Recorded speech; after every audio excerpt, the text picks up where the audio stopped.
At the time of Jesus, external rules and regulations were very important. A person had to not only be good, but also had to be seen to be good. And that is why in the gospel that we will hear today, Jesus' disciples are passing a grain field.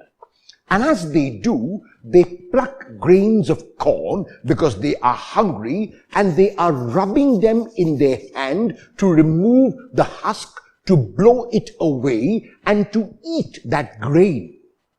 The law at the time of Jesus allowed anyone passing through even a stranger's field to pluck grains of corn. However, the person was not allowed to bring a sickle and cut the stalks. So plucking grain was not a sin. Plucking grain was allowed by the law.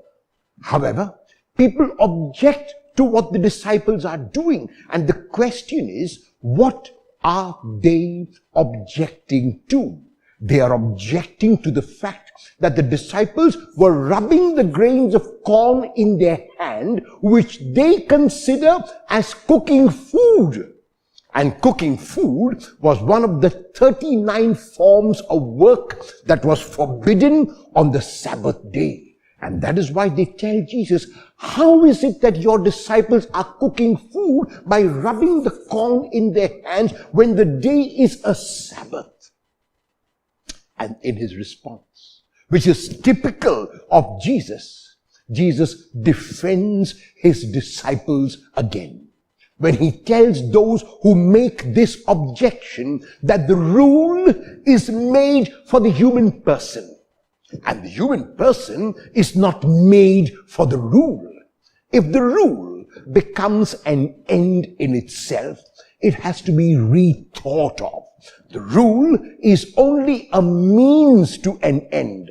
The rules are made, let us say, on the road in India to drive on the left-hand side, and that is for the sake of order. If someone says, I want to break the rule because I have come from America or from Canada, and we drive on the right side of the road, that person is bound to not only kill him or herself possibly, but also cause accidents and kill others. So such a rule is made for order, and every rule has to be seen in this perspective. Some rules become ends in themselves, like the rules became at the time of Jesus for those who were controlled by the rules, who were obsessed with the rules. And Jesus says, no. Human need is always primary.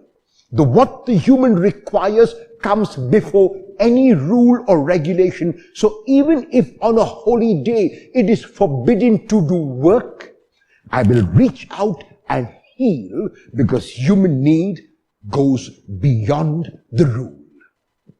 How often have you been ruled by rules? Will you attempt to rule rules today?